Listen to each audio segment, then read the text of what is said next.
നമസ്കാരം. പ്രധാനമന്ത്രിയെ പോലുള്ളവർ യാത്ര ചെയ്യുന്ന റോഡുകളെല്ലാം പെർഫെക്റ്റ് ആയിരിക്കണം. കുണ്ടും കുഴിയും നികത്തി കുതിച്ചു പായാനുള്ള സൗകര്യമുള്ള റോഡുകളാകണം. ഇതിനൊപ്പം അടിസ്ഥാന സൗകര്യം വേണം. എന്നാൽ പ്രധാനമന്ത്രി നരേന്ദ്രമോദി വിമാനത്താവളത്തിൽ നിന്നും രാജ്ഭവനിലേക്ക് വരുന്ന വഴിയിൽ തെരുവ് വിളക്കുകൾ അതൊരർത്ഥത്തിൽ വലിയൊരു സുരക്ഷാ ഭീഷണി തന്നെയാണ്. കൂടാതെ തിരുവനന്തപുരത്തെ നഗരങ്ങളിൽ CCTV ക്യാമറകളെല്ലാം തന്നെ നോക്കുകുത്തിയായിരിക്കാൻ തുടങ്ങിയിട്ട് കാലങ്ങൾ കുറയായി. അതൊന്നും തന്നെ നല്ല രീതിയിൽ പ്രവർത്തിക്കുന്നില്ല. തിരുവനന്തപുരം കോർപ്പറേഷനിലെ BJP കൗൺസിലർമാരാണ് സുരക്ഷാ വീഴ്ച ചൂണ്ടിക്കാണിച്ചത്. വെള്ളയമ്പലത്തെ അയ്യങ്കാളി സ്ക്വയറിലെ തെരുവ് വിളക്കുകളാണ് പ്രവർത്തനരഹിതമായത്. പ്രധാനമന്ത്രിയുടെ വരവ് പ്രമാണിച്ച് തിരുവനന്തപുരം നഗരത്തിൽ അതീവ സുരക്ഷയാണ് ഒരുക്കിയിരുന്നത്. അതിനിടെയാണ് പ്രധാനമന്ത്രി റോഡ് മാർഗം സഞ്ചരിക്കുന്ന പ്രദേശത്ത് തെരുവ് വിളക്ക് കത്തിയില്ല എന്ന ആരോപണം ഉയരുന്നത്. തിരുവനന്തപുരം നഗരസഭയ്ക്കെതിരെ ഇത് ചർച്ചയാക്കി മാറ്റാനാണ് BJPയുടെ നീക്കം.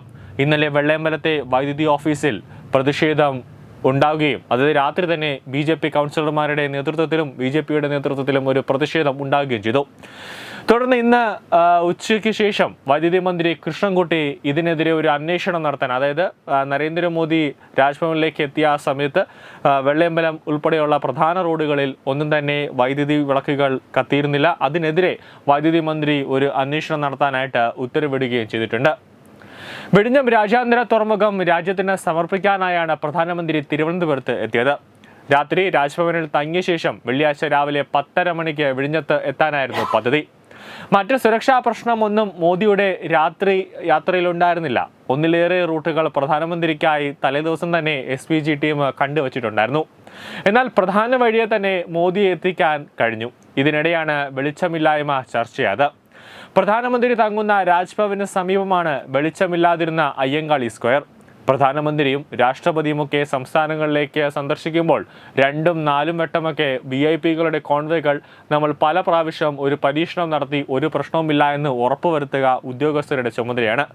പഹൽഗാം ഭീകരാക്രമണത്തിന്റെ പശ്ചാത്തലത്തിൽ രാജ്യം അതീവ സുരക്ഷയിൽ നിൽക്കുമ്പോഴാണ് പ്രധാന സ്ട്രീറ്റ് ലൈറ്റുകൾ ഓഫായതും. പഹൽഗാം ഭീകരാക്രമണത്തിന്റെ പശ്ചാത്തലത്തിൽ സൈന്യത്തിന്റെയും പോലീസിന്റെയും കനത്ത സുരക്ഷാ വലയത്തിലാണ് തലസ്ഥാനം.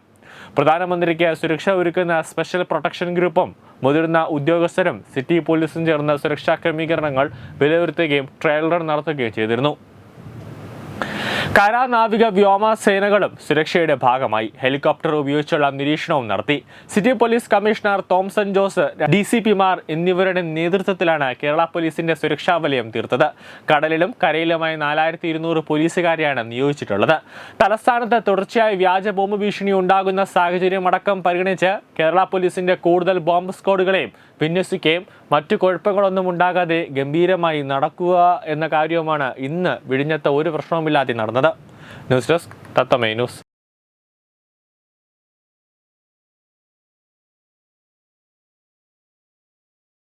തുമ്പമൺ ശ്രീ വടക്കുംനാഥൻ ക്ഷേത്രം, അമ്പലക്കടവ്, പത്തനംതിട്ട. ശ്രീമദ് സ്കന്ദപുരാണ മഹാസത്രം 2025 മെയ് 11 മുതൽ 18 വരെ. ബ്രഹ്മശ്രീ മുംബൈ ചന്ദ്രശേഖര ശർമ്മയുടെ മുഖ്യ കാർമ്മികത്വത്തിൽ മഹാഗണപതി ഹോമം, സ്കന്ദപുരാണ പാരായണം, മഹത് പ്രഭാഷണങ്ങൾ, പൂജഹോമാദികൾ, കലാസാംസ്കാരിക പരിപാടികൾ. സത്രയജ്ഞ കർമ്മങ്ങളിലേക്ക് എല്ലാ ഭക്തജനങ്ങളുടെയും സാന്നിധ്യവും സഹകരണവും സാദരം അഭ്യർത്ഥിക്കുന്നു. മഹാസത്രവേദിയിൽ മെയ് 18 പഴനി അരുൾമിക ദണ്ഡായുധപാണി സ്വാമി ദേവസ്ഥാന അർച്ചക സ്ഥാനികർ ശ്രീസെൽവ സുബ്രഹ്മണ്യ ശിവശാരിയാരുടെ മുഖ്യ കാർമ്മികത്വത്തിൽ നടക്കുന്ന അതിശ്രേഷ്ഠവും സർവൈശ്വര്യദായകവുമായ സ്കന്ദഹോമം. സ്കന്ദമഹാപുരാണ സത്രത്തിന്റെ ആദിമധ്യാന്തമുള്ള സമ്പൂർണ്ണ തത്സമയ കാഴ്ച തത്വമയി നെറ്റ്വർക്കിൽ.